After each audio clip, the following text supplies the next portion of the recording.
Bonjour à tous, voici une nouvelle série de vidéos autour de la présentation de mon simulateur version 4. Bon, il y a eu d'autres versions, mais on va dire que c'est la version majeure.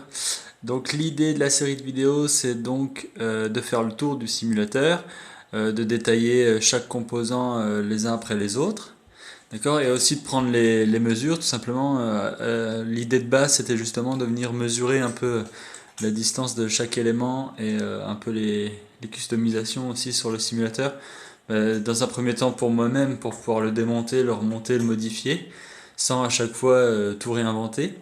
Et je me suis dit que du coup, ça pourrait intéresser aussi d'autres personnes d'avoir ce genre d'informations. Donc déjà dans cette première vidéo, on fait le tour du simulateur.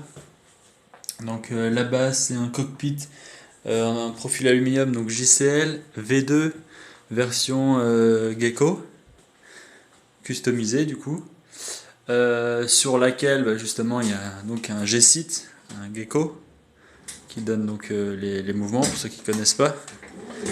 Voilà, il y a d'autres vidéos sur le sujet sur le net, on en reparlera. Après le pédalier, donc pédalier américain, un CST.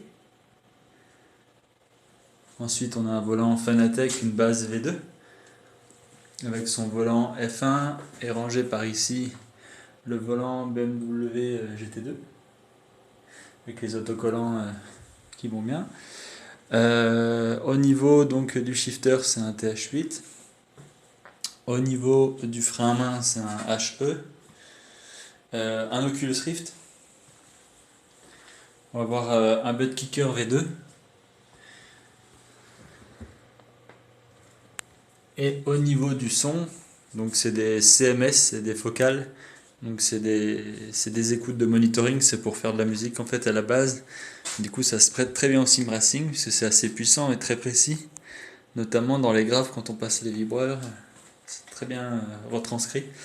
Voilà, donc plein d'accessoires aussi, on fera le tour, donc du support clavier, du support souris et du support PC, donc custom, et de toutes les options. Allez, c'est parti, rendez-vous sur la deuxième vidéo.